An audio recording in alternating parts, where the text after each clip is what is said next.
When managers at clubs as small as, and no offence here Bournemouth, but Bournemouth are ruling themselves out of working at Tottenham Hotspur, then you know we're back to having a massive problem again.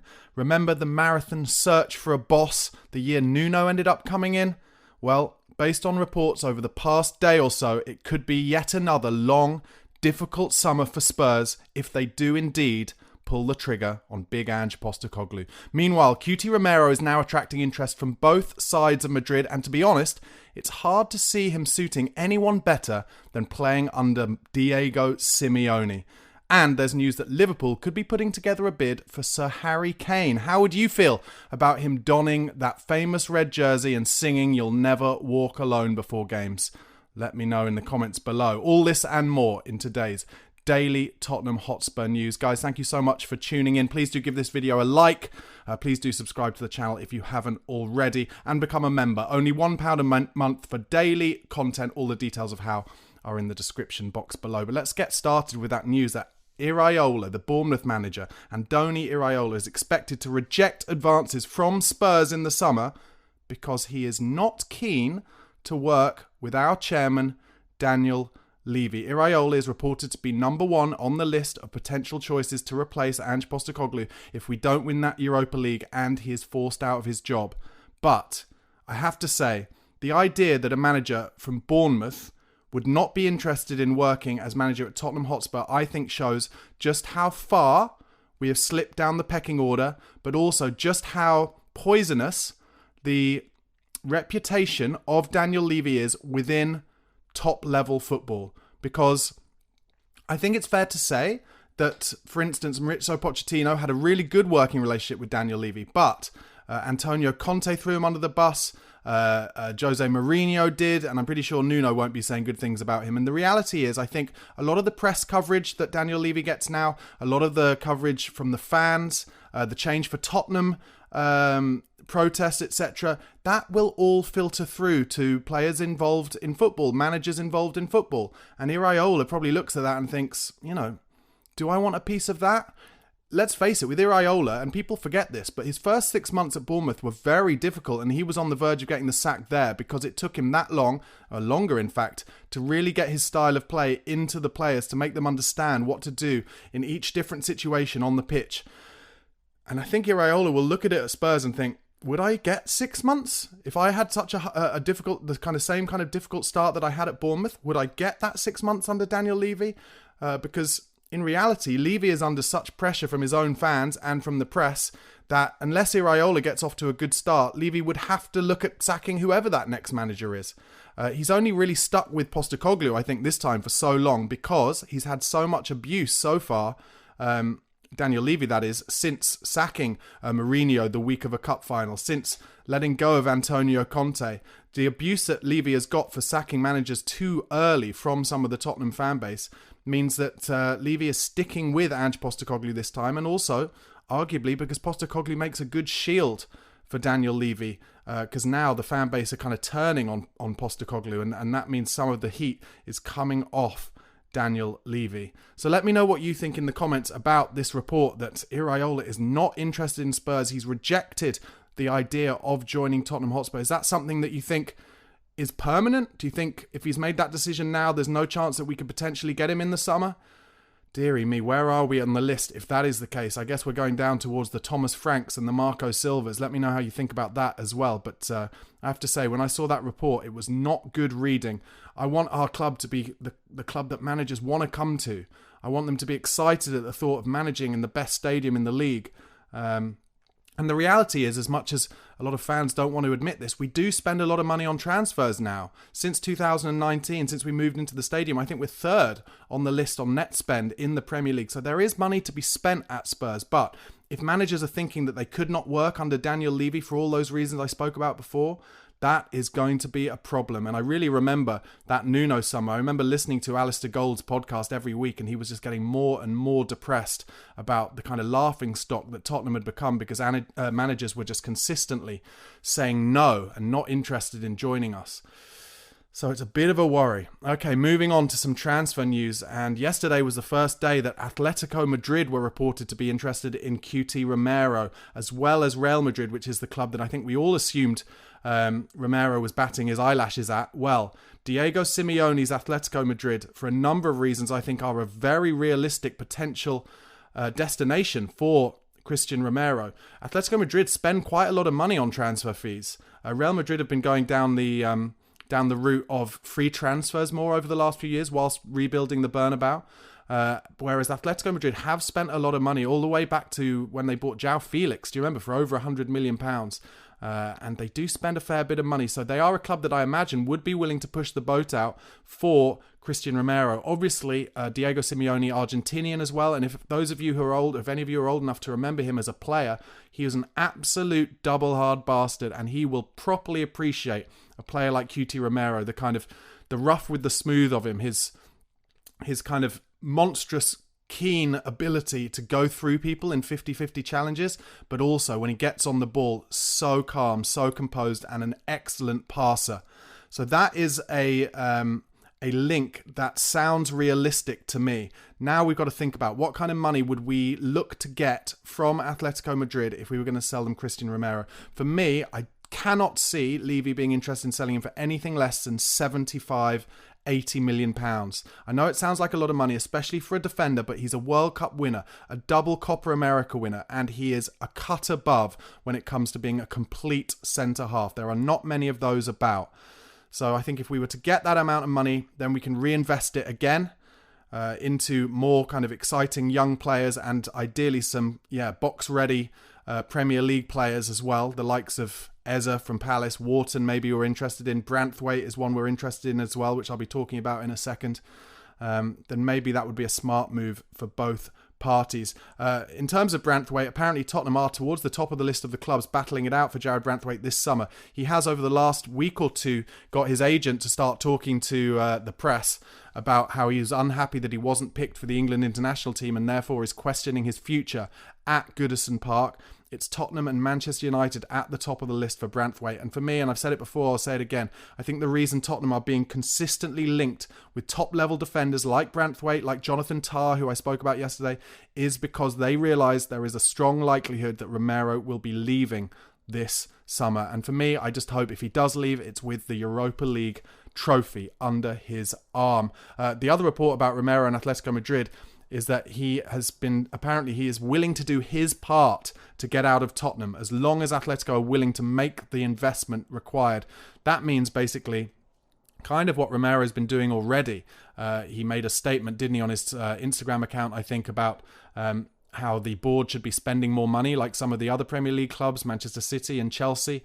Obviously, he has abused the medical department by saying how it was only the Argentinian medical team that got him back to fitness. So I'd say he's already trying to do his part in terms of destabilising his position at the club. But will Atletico Madrid be willing to pay what it would take to get Romero out?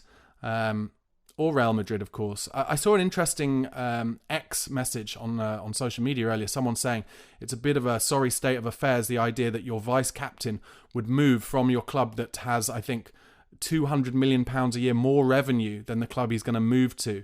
And that shows a sorry state of affairs in terms of the decisions that are being made in recruitment and on the pitch and in terms of the management as well and how disappointing Spurs are being at the moment. And I can't say I fully disagree with that. Atletico Madrid do win titles in Spain. I think they've won maybe 2 under Diego Simeone. They've got to the Champions League final. But of course, Tottenham got to the Champions League final as well and come 2nd and 3rd in the Premier League. It's just the state of affairs is so poor that we've dropped off so much since that Champions League final, nigh on nearly 6 years ago now. And that is why we are looking potentially at becoming a selling club again. The likes of Romero and maybe even Deki Kulusevski. Potentially looking at other possibilities. Meanwhile, a lot of reports yesterday about Tyler Dibbling, who's obviously been on our list, who we look to sign in January. Apparently, Tottenham will try and help fund a move for Dibbling by cashing in on Yves Bissouma, who apparently is wanted by Aston Villa. According to some other reports, Spurs are one of 14 Premier League clubs who have inquired about Dibbling, alongside Borussia Dortmund, Bayern Munich and RB Leipzig. So that's 17, 18 clubs. He's going to have his pick. However, and probably because of some of those reports, today a article in the Telegraph, I think by Matt Law, came out saying that Southampton have put a valuation on Tyler Dibbling of over £100 million. Well, Southampton, you're going to be in the Championship next season, and unless Dibbling feels incredibly strongly that he wants to stay and play in the Championship, there's no way you're getting anywhere near £100 million. I think the best you could probably hope for is somewhere near what Tottenham paid for Brennan Johnson, which is kind of up towards £45 million, something like that. But no, you're not getting anywhere near £100 million. He's an exciting player, but he hasn't played enough Premier League games or scored enough Premier League goals or made enough assists to be asking for the kind of money that Aston Villa got for Jack Grealish, who'd had a lot more Premier League experience. Some more reports coming in that Spurs are still eager to sign Angel Gomez from Lille on a free transfer this summer. West Ham definitely in for him as well. And then there's that thing I mentioned in the opening, reports that Liverpool are interested in making a bid for Harry Kane this summer, with him keen on a return to the Premier League. Let's not forget that Tottenham do have a match clause, which they negotiated in their sale of Harry Kane, which means that if any club bid an amount of money that Bayern Munich accept for the England captain, Tottenham are allowed to match that bid and speak to Harry Kane about a move to Spurs. I have to say, if he was going to go to the Premier League and it wasn't to Spurs, I could see him going to Liverpool potentially. Maybe more likely under Klopp. I would have thought that would happen. I did worry about him moving to Liverpool when Klopp was there. But Slot has done such a good job there, and they're obviously more than likely to win the Premier League this season. So if they were willing to bid what Bayern Munich would want, and there is a release clause, isn't there, which I think starts next January. I think it's about £54 million.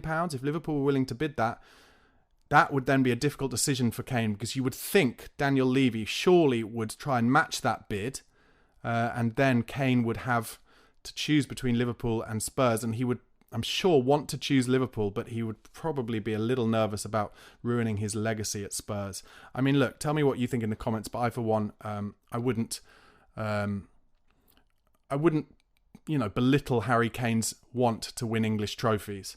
And to break that Premier League goal-scoring record, and his best chance of doing that would be at Liverpool, unless something magic happens in the next few months. We win the Europa League, then go on an absolute Hail Mary of a start in next season's Premier League under Ange Postecoglou. That is the only way I could see Harry coming back to Spurs. More talk as well today that Tottenham are still interested in Chris Rigg from Sunderland, and that talk has come up again because West Ham, according to Jacob Steinberg, are really looking to push for his signing as well. Of course, there were reports the other day, I mentioned it in a video, that Spurs had looked to bid for £38 million total for Chris Rigg, who's an exciting young Sunderland player. Okay, guys, just before I go into some of the news from Spurs and the international break, please do, if you haven't already, please do press like on this video on YouTube. Also, do subscribe to the YouTube channel if you haven't already for daily Tottenham Hotspur content and transfer content from across the Premier League when we get back to the transfer window in just a couple of months' time. Yang Min-hyuk made his senior international debut for South Korea the other night against Jordan.